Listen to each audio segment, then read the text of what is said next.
Welcome back to Shem's Universe. So today, guys, we're almost at the end of the numerology name series. So we're going to discuss expression number 7 today, who is governed by Neptune, or in the Eastern numerology, better known as Ketu. So that's spelled K-E-T-U. So that's a funny pronunciation, but that's how it's spelled in case you want to look up like what that more so means. So this video is kind of a continuation off of like what the number 4 was in regards to Rahu. Ketu is the bottom portion of Rahu, so they form one like a snake slash dragon type of thing that's really long, and they were separated because of some sort of, in Hinduism, I guess they were kind of banned from heaven, so it's considered the devil. So Rahu is the dragon's head that has direction, that always chases pleasures and worldly materialistic things. And then you have number 7, which is without the head, and Ketu, that has just more so directionless. They're very spiritually inclined, these people, and very intuitive.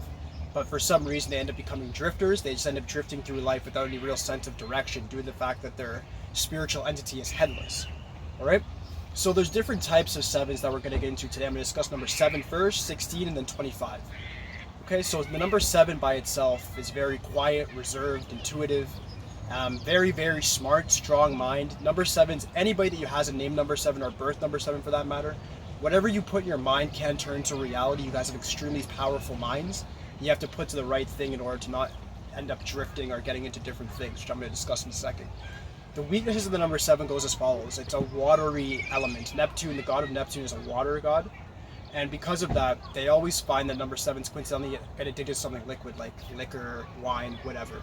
They end up getting addicted to these type of things, or even cigarettes, just because it's this directionless feeling or this meaninglessness of life that ends up making them go to escapism. So if you're in the number 7 portion, you just have the name number of 7, what you want to focus on is more so finding a direct purpose, just like I say with all the other numbers, but your purpose more so is to get something that's going to actually match your philosophical side and your spiritual side, along with paying the bills as well. I know not a lot of you actually care much about riches, depending on what your life path is. You might not care about riches if 7 dominates your chart. With the 16, there's a slight difference. You have number 1, so Sun, very popular. Number 6, which is Venus, that's a 7. So this type of 7 is very much of a performer. You'll find a lot of these guys, they want to become like artists, but they won't be like your average just rapper or whatever. They'll actually do something more meaningful. They'll find some way to bring their philosophical side into their music or their art, whatever their creation may be.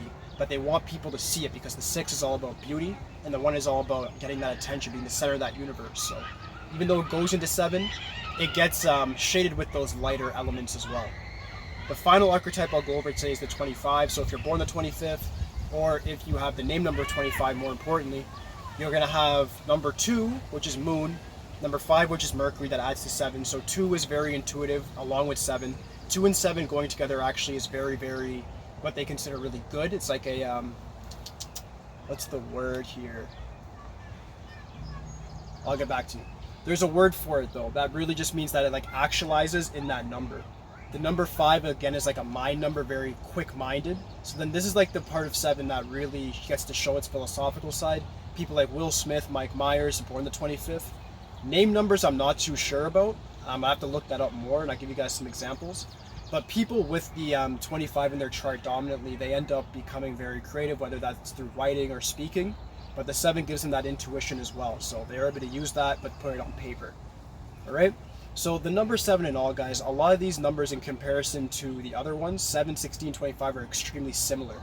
A lot of other numbers, like the 6 in them, they have a lot of differences, but these not so much.